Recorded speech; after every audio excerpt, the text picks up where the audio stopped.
donde lo dejamos el capítulo anterior, el prota le pregunta qué ha dicho, repitiéndole Felicia su ropa. El prota le pregunta por qué diablos, preguntándole Felicia si no va a dejar que lo trate.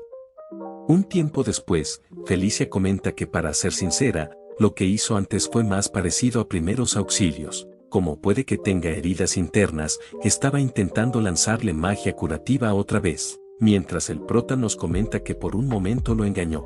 Felicia comenta que antes, su cuerpo emitió luz, preguntándole si hay algún problema. El prota le cuenta que no es nada, a veces pasa. Más importante, tiene una petición, preguntándole Felicia a qué se refiere, respondiéndole el prota que es algo que solo ella puede hacer. En otra escena, vemos que el prota había adquirido cura nivel 1, cura de veneno nivel 1 y curar enfermedades nivel 1, y este nos comenta que ahora está satisfecho. Gracias a que Felicia accedió a escuchar su petición, aprendió 3 hechizos de sanación. Y además, hoy es el día. Y de pronto, Kathleen le cuenta que como sabe, el arte del puño bestial tiene muchas ramas distintas. El prota nos comenta que por fin va a aprender el arte del puño bestial. Kathleen comenta hoy aprenderá la rama del hombre lobo del puño bestial. Nos cuentan que el arte de puño bestial, una arte marcial simbólico de los licántropos. Entre ellas, el arte del puño bestial de los hombres lobos se considera la base del arte del puño del dios bestia.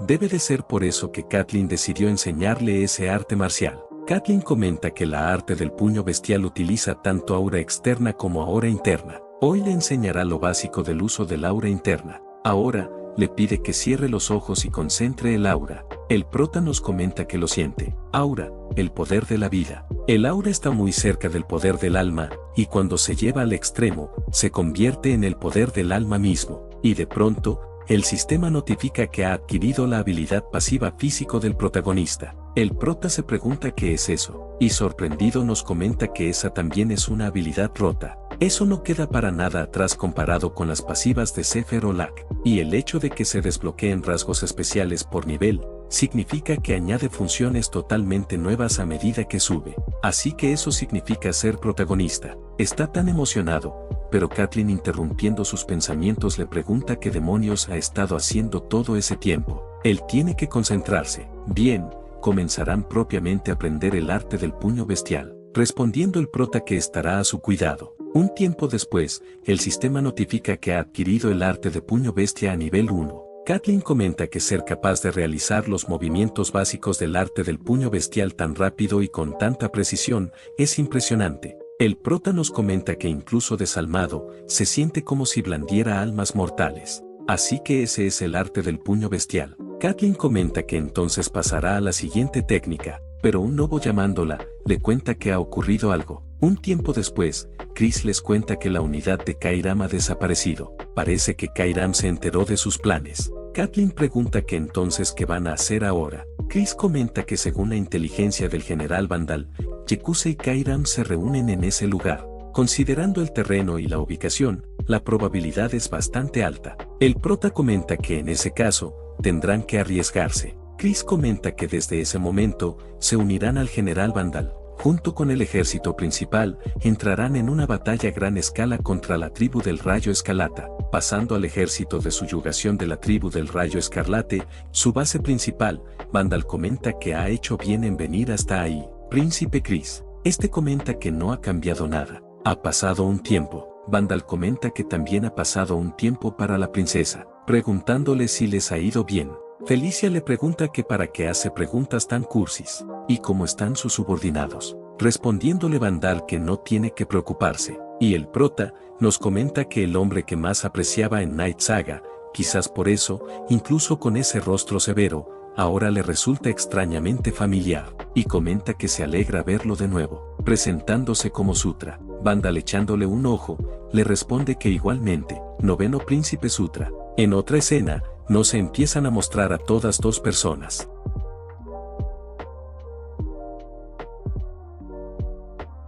Y al final nos dejan con las palabras, conquista y guerra. El prota levantándose, pregunta si acaso fue un sueño. Definitivamente vio a esa mujer en sus sueños antes, pero, se pregunta quién era esa otra mujer.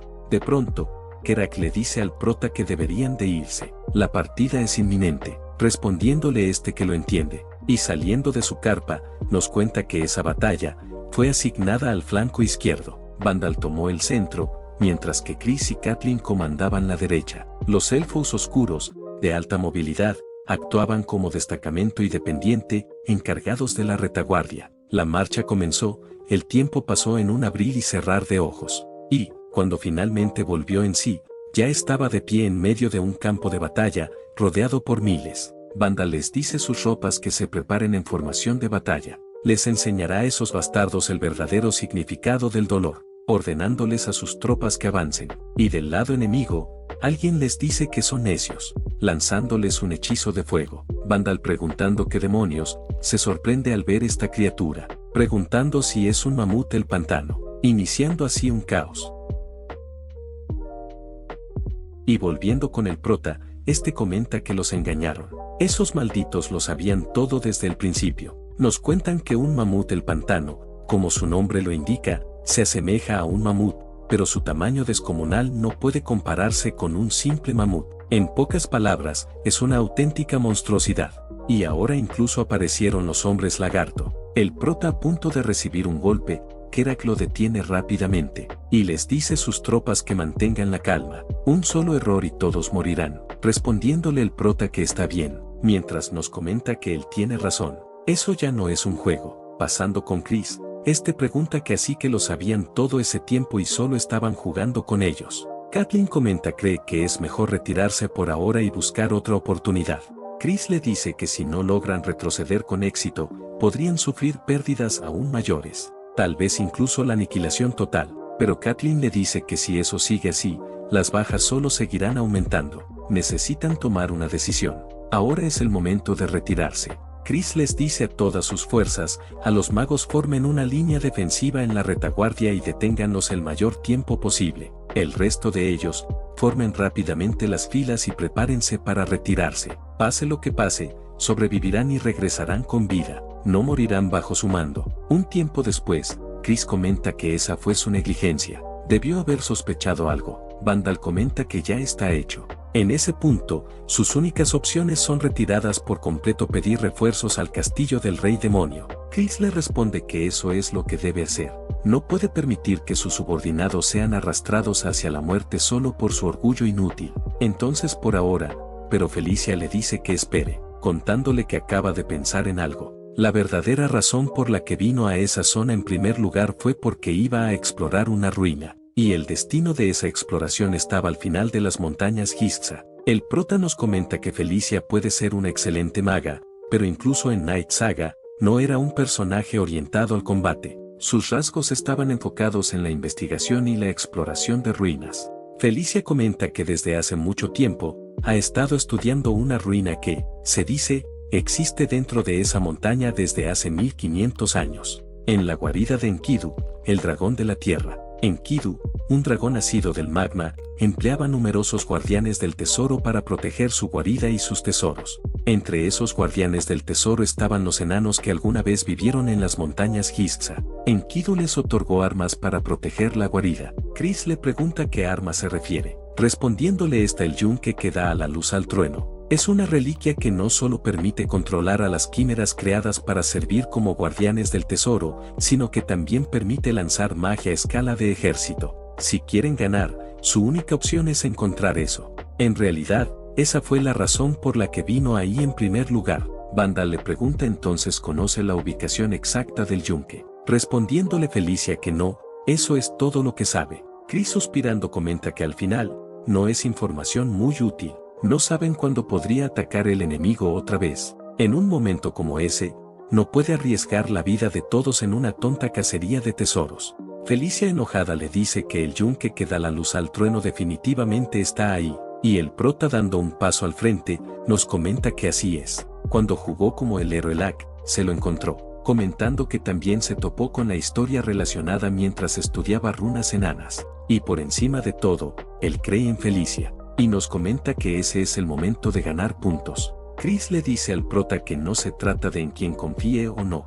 Si pierden tiempo ahí, mientras el prota nos comenta que ese tipo es muy terco, y comenta que incluso entre la tribu Gandar, existe una leyenda similar transmitida sobre ese lugar. Si ese es el caso, hay una gran probabilidad de que la entrada a la ruina esté cerca. Si explora el área, definitivamente podrá encontrarla. Asumirá la responsabilidad de todo lo que pase si fracasa. Así que esta vez, le pide que confíe en él, comentándonos que dará todo de sí también.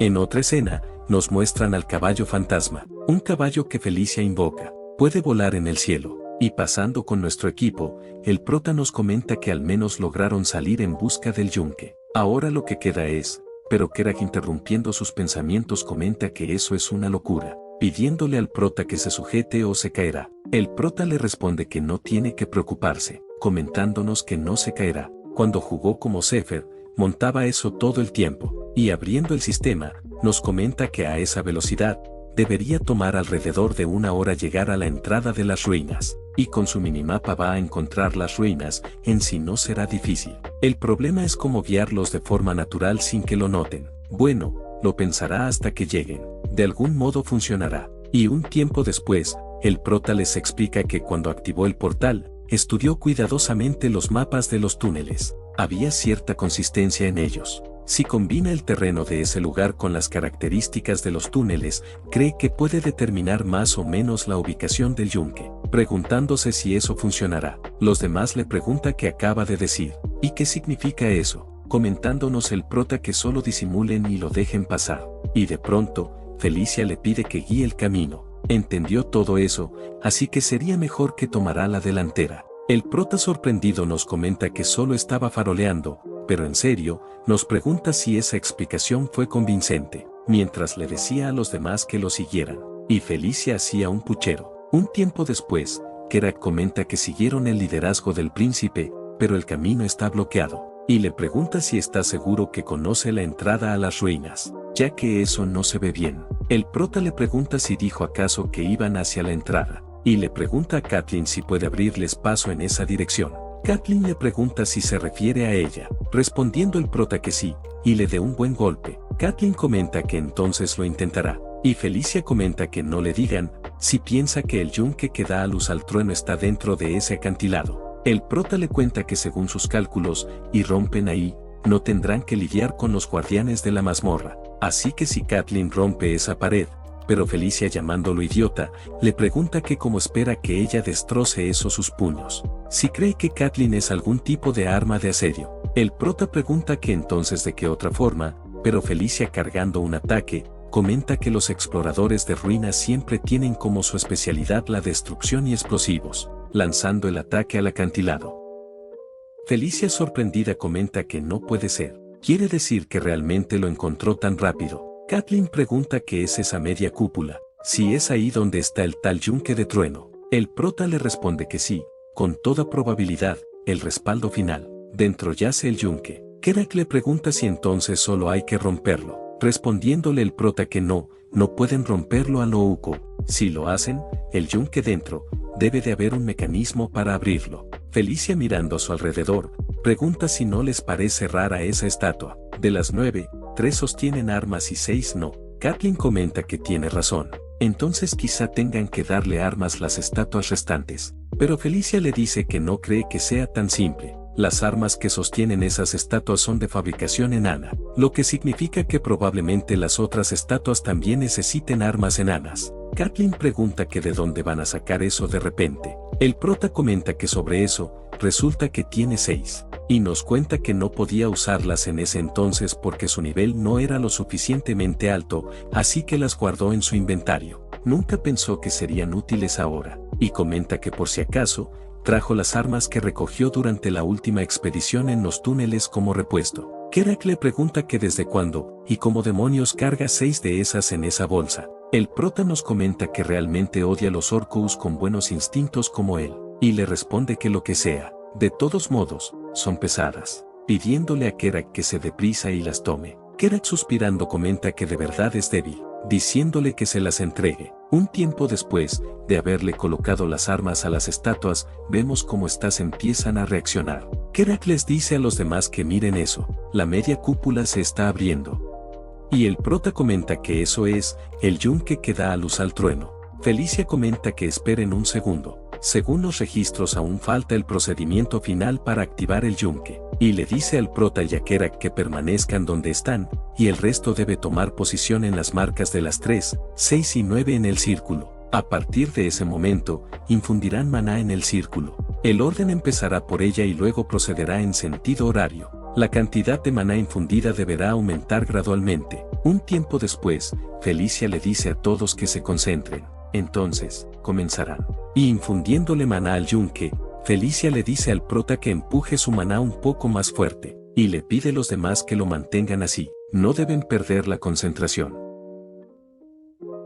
Un tiempo después, nos encontramos en otra área. El prota se pregunta qué es eso, y de pronto, alguien le dice a sus vasallos que presten atención a sus palabras, preguntándose el prota de dónde proviene esa voz.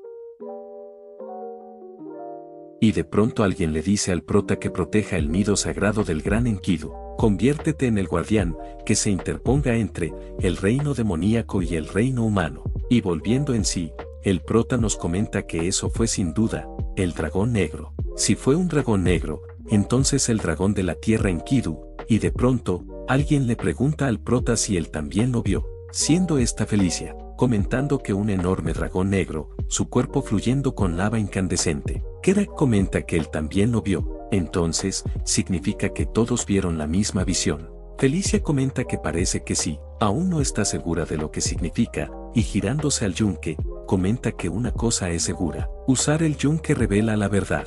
Y acercándose al yunque, vemos como este empieza a desbordar una fuerte energía, y atrapando a Felicia. El prota tratando de detenerla, le pide que pare, pero de pronto, este también es atrapado por el aura.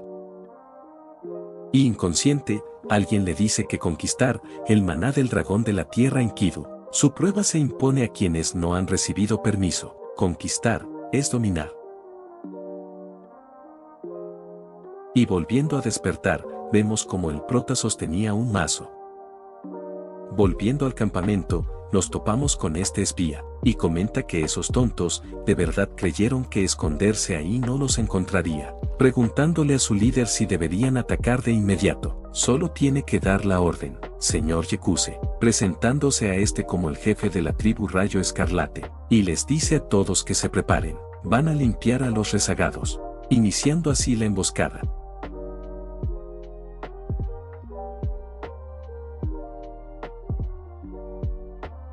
Y pasando con Chris, esto maldiciendo comenta que ahora mismo, ni Kathleen ni Felicia se encuentran, los van a aniquilar a ese paso, y a lo lejos, Yakusan llamando a los demonios estúpidos, comenta que entraron sin saber su lugar, y mira cómo quedaron, se lo merecen, y les dice a sus tropas que eliminen al resto, y acaben con todos. Pero de pronto, uno de los magos enemigos pregunta por qué no puede mover su mano, y vemos como el mamut también había sido hipnotizado por la misma magia. Yekuse pregunta qué es lo que está pasando, por qué no están atacando, y volviendo con Chris, este sorprendido, comenta que no puede ser, no le digan que encontró el yunque. De vuelta al templo, el prota se pregunta qué es lo que sostiene.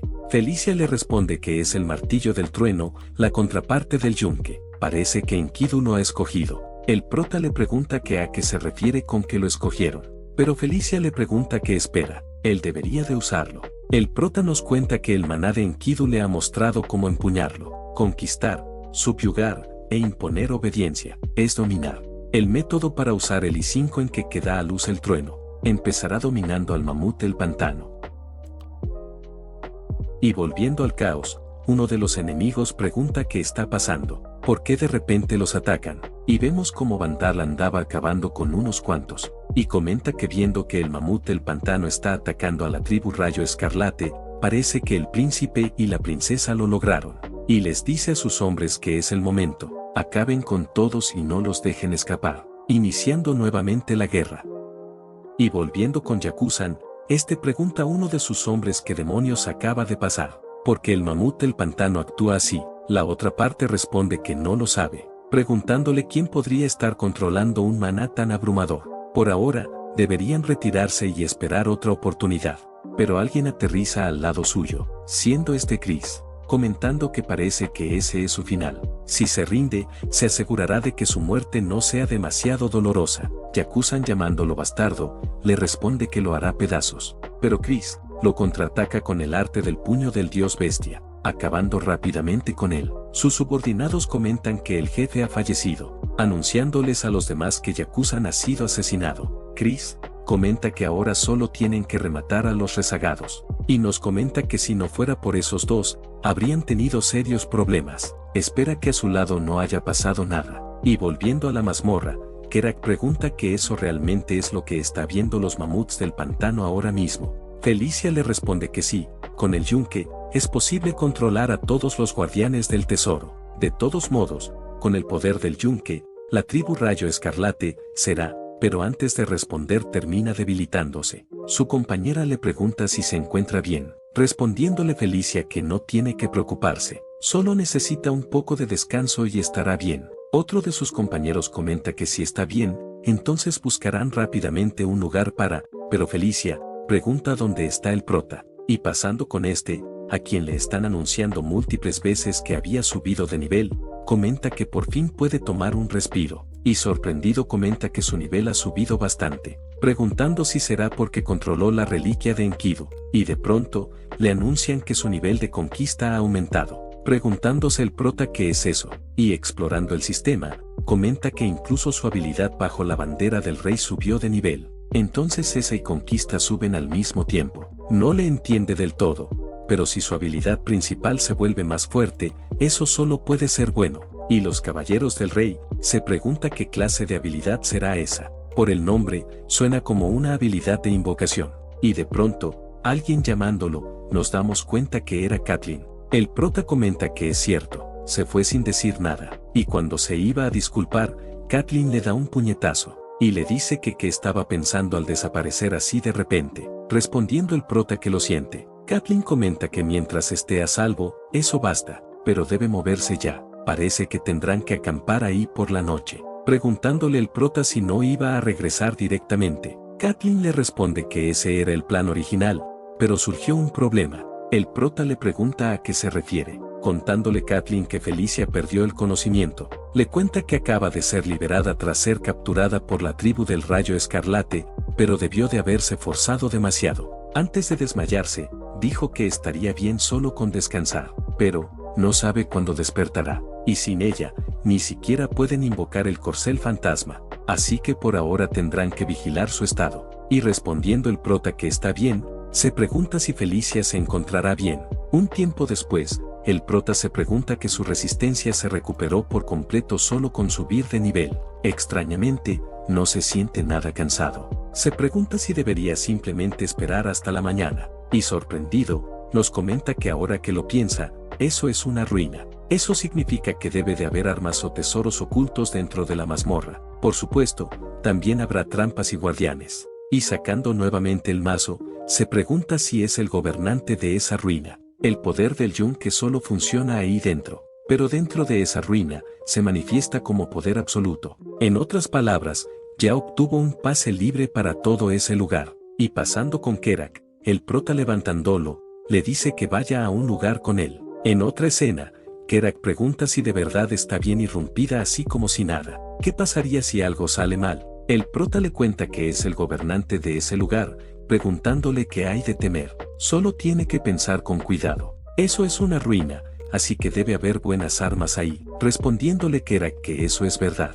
Y sorprendido, le dice al prota que hay un enorme monstruo en ese lugar. El prota le cuenta que es un Golem arcano y con forma de grifo. Kerak le pregunta a qué se refiere con Golem arcano. Respondiéndole el prota que sí existe, solo tiene que pensar en él como un monstruo extremadamente poderoso. Si hubieran entrado ahí a ciegas, habrían muerto en el acto. Respondiéndole Kerak que deje de decir cosas de mala suerte y salgan de ahí rápidamente. La presencia de ese gigante es aterradora. Preferiría no pelear contra algo así si puede evitarlo. El prota le dice que es bastante cobarde. Respondiéndole Kerak que no es cobarde, es precavido. Un tiempo después, Kerak le dice al prota que encontraron el tesoro. Solo tiene que mirar eso. Parece una armadura increíble. El prota le responde que tiene razón. Se ve bastante buena. Y nos comenta que puede sentir un leve maná. Es una armadura mágica. y le pregunta a Kerak si lo quiere, preguntándole si de verdad se lo puede quedar. El prota le responde que sí,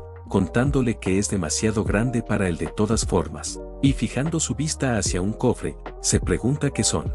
Si acaso son monedas de oro antiguas, será mejor guardar todo lo útil en su inventario primero, y le dice a Kerak que tome todo lo que vale la pena, y notando un cofre más grande, se pregunta qué será, y escuchando un ruido, pregunta qué está pasando, si acaso es un espacio oculto, y emocionado comenta que definitivamente ahí hay algo, y entrando a la habitación, comenta que tras pasar por el pasaje, apareció una cámara enorme, y de pronto escucha la voz de alguien.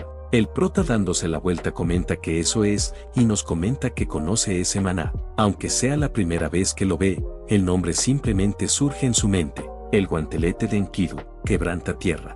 El guante llama al prota valiente caballero de la conquista. El prota nos comenta que el guante lo está llamando, pero al tocarlo, el sistema le notifica que su nivel es insuficiente. El prota pregunta si aún no puede blandirlo, pero el guante le dice que le concede su permiso. Y el sistema le notifica al prota que el que quebranta tierra lo ha reconocido como su maestro. El usuario de quebranta tierra será cambiado a Sutra, y fusionándose con el guante, el prota pregunta si de verdad lo reconoció como su maestro, notificando el sistema que su fuerza ha aumentado en 10, su maná ha aumentado en 10, y su resistencia aumenta en 10. Se pregunta si sus estadísticas subieron tanto solo por equiparlo. Entonces, cuando su nivel suba de verdad, eso es increíble. Es un objeto incluso mejor de lo que esperaba. De pronto, Kerak le pregunta qué fue eso de hace un momento. El prota asustado le pregunta que desde cuando está ahí, respondiéndole Kerak que lo vio todo. Hizo aparecer un guantelete de la nada. El prota le pregunta que así que si vio todo. Y nos comenta que si algo como el inventario sale a la luz, será un fastidio. Kerak comenta que sea lo que sea, solo traerá problemas si la gente se entera. No tiene que preocuparse, eso quedará entre ellos. Llevará ese secreto consigo a la tumba. Ahora que reunieron todo lo que necesitan, le pregunta si volverán. Ese lugar le da mala espina, respondiendo el prota que regresaran por ahora. Pero antes de irse, el prota fija su mira hacia un objeto, y le dice a Kerak que espere un segundo. Kerak le pregunta qué pasa, preguntando el prota si no ve el objeto de allá. Kerak le pregunta de qué está hablando, contándole el prota que exactamente lo que necesita ahora mismo está por allá. Y de vuelta a la sala del yunque, vemos como el prota le da una poción a Felicia,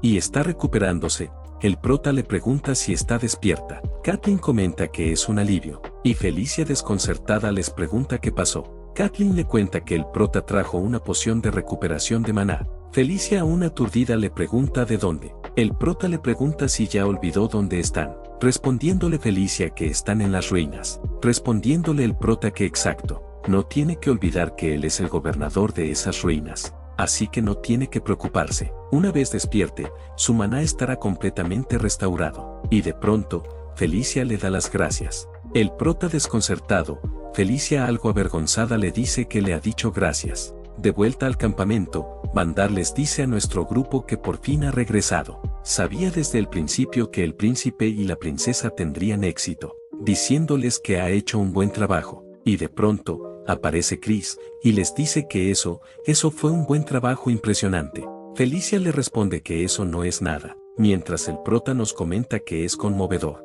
realmente conmovedor. Chris comenta que entonces, deberían descansar. Ellos se encargarán de la limpieza, preguntándole Felicia si aún no termina. Chris le responde que aún quedan los remanentes de la tribu del Rayo Escarlate. Todo quedará completamente resuelto en como mucho medio mes. El prota comenta que eso significa que tendrá vacaciones por medio mes, pero Kathleen le susurra que vacaciones sus narices, sonrojando al prota por su cercanía. Kathleen le dice que todavía tiene algo que hacer con ella. En otra escena, Kathleen le dice al prota que si no se concentra, va a sufrir más, diciéndole que se levante rápido, y el prota nos comenta que estaba preparado, pero eso es brutal de verdad.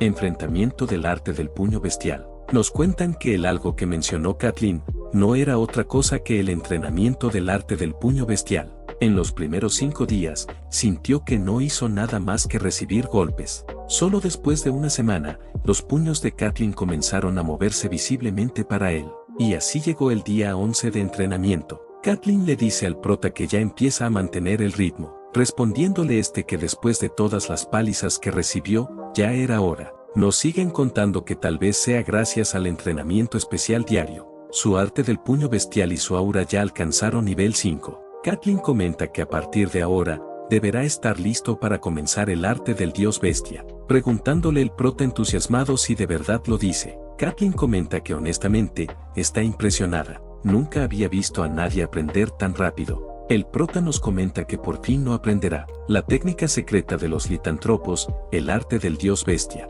Catelyn le dice que de ahí en adelante, le enseñará una nueva forma de manejar el aura. No pierda detalle y sigue con cuidado, preguntándole si lo entiende, respondiéndole el prota que sí. Y iniciando el entrenamiento, el prota nos comenta que puede sentir el aura de Catelyn, lo está guiando. Es similar al arte del puño bestial, pero también distinto. Puede sentir la profundidad del aura cada vez más. El aura, la fuerza misma de la vida, cuando se lleva al extremo, se asemeja el poder del alma, y a la conquista, conquistar y forzar la obediencia, un poder feroz y dominante. Eso es lo que significa el verdadero aura. Un tiempo después, el sistema notifica que el nivel de arte del puño bestial ha aumentado, y al mismo tiempo su aura. Catelyn comenta que es increíble, de verdad lo ha logrado, notificando el sistema que ha adquirido el arte del dios bestia. El prota nos comenta que el arte del dios bestia y quebranta tierra, y cerrando su puño, el sistema le notifica que su nivel ha aumentado a 14. El prota comenta que ahora es cuando realmente comienza, y a lo lejos, vemos a Vandal. Al día siguiente, el prota le dice a Catelyn que por cierto, le puede preguntar algo sobre Felicia. Preguntándole Catelyn qué pasa, el prota le pregunta por qué las cosas entre ellas y Chris son así, y nos comenta que se supone que Felicia es una aliada clave que necesita de su lado, al igual que Chris, pero si su relación es tan tensa, eso podría ser un problema, y comenta que no es que se lleve mal, pero parecen distantes. Catelyn le cuenta que eso, no es que haya ocurrido algún incidente directo entre ellos. No está segura, pero cree que tiene que ver con algo entre Chris y Sylvain. Preguntándole el prota que a qué se refiere con Sylvain. Catelyn le dice que aunque no esté ahí, no debería mencionar su nombre a la ligera. Respondiéndole el prota que solo se sorprendió un poco, y nos cuenta que es el hermano gemelo de Felicia, Sylvain Donblade. Fue un oponente bastante molesto cuando jugó como Sefer, y comenta que entonces hay algún problema entre Chris y Sylvain,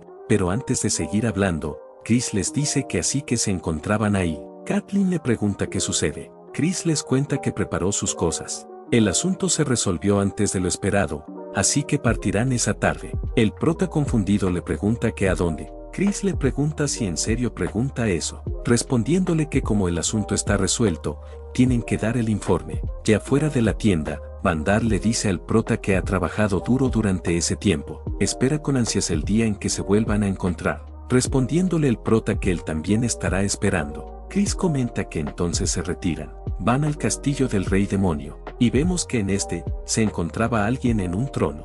El viaje de regreso al castillo del rey demonio es bastante simple. Primero, muevas el círculo de teletransporte capaz de saltos espaciales de larga distancia, y luego use magia de traslado para mover directamente al castillo del rey demonio. Tiempo estimado para alcanzar el círculo de transporte más cercano, 3 días. Es un trayecto que no contempla detenerse en posadas en absoluto. En otras palabras, queda confirmada otra noche de campamento al raso. Y volviendo con el prota, este murmura que el castillo del rey demonio, pensar que llegará mañana lo pone un poco nervioso. Nos cuenta que actualmente, el castillo del rey demonio está dividido en 3 facciones principales. El segundo príncipe, Sefer Ragnaros, segundo hijo del rey demonio y su peor enemigo. El primer príncipe, Baikal Ragnaros. Y la cuarta princesa, Anastasia Nekrion. En la lucha por el trono, el orden de nacimiento no significa nada. El que acumule mayores logros y demuestre superior capacidad siempre queda por encima.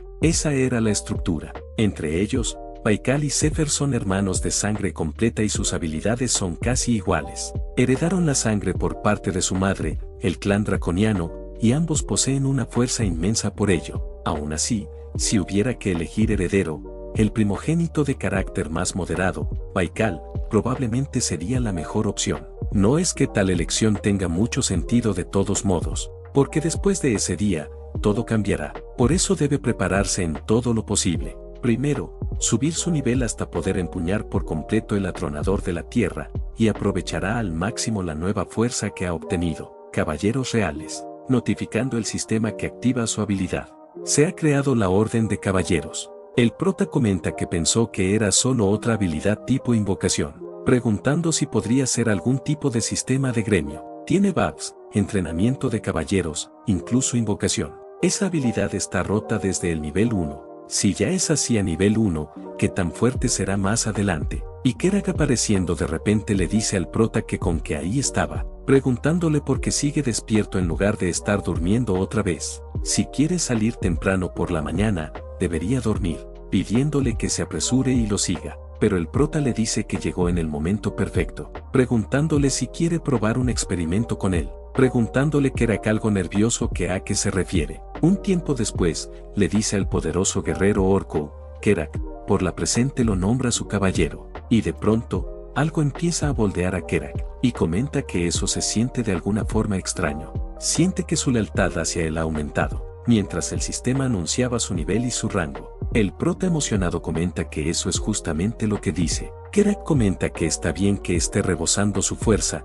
pero en serio, le pregunta qué es eso. Pero el prota le pregunta si no quiere convertirse en el orco más fuerte de ese mundo. Solo tiene que esperar y verá. Se convertirá en el orco más poderoso del imperio en la saga del caballero, alguien que puede incluso medirse con la raza dragón. Si su tasa de crecimiento sigue así, entonces a partir de ahora, pero Kerak le pregunta si se siente mal o algo. Al día siguiente, Chris comenta que entonces se pondrán en marcha, respondiéndole el prota que sí, procediendo el grupo a teletransportarse.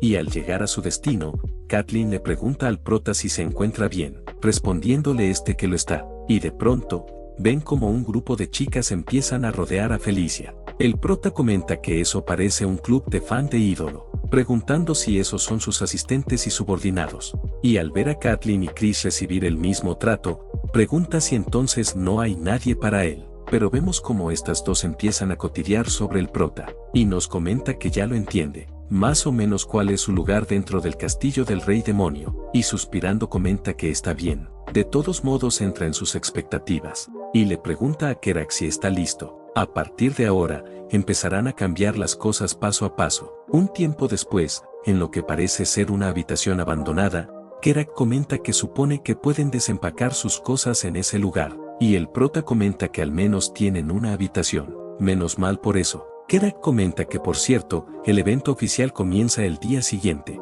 Hasta entonces, tienen tiempo libre para hacer lo que quieran, comentando el prota que no se siente muy diferente a que los hayan dejado tirados en algún lugar, y alguien tocando la puerta, le dice al prota que es un honor conocerlo, presentándose como Flora, del Buró de Administración Inmobiliario del Castillo del Rey Demonio. El prota le pregunta qué hace alguien de una oficina tan alta en un lugar tan ruinoso como ese, respondiéndole Flora que en realidad, es porque su nivel de mérito público ha aumentado. Ahora tiene derecho a elegir una residencia. En otra escena, esta chica se nos presenta como Isabela de la Oficina de Méritos Públicos, y ha venido a encontrarse con él. El prota le pregunta si es cierto que puede recibir una nueva residencia en ese lugar, respondiéndole Isabela que es correcto. Ha llegado al lugar indicado, y abriendo su ventana de estado, le dice al prota que con su reciente conquista, ha cedido al nivel de mérito 5. Gracias a eso, ahora tiene acceso a más instalaciones dentro del castillo del rey demonio,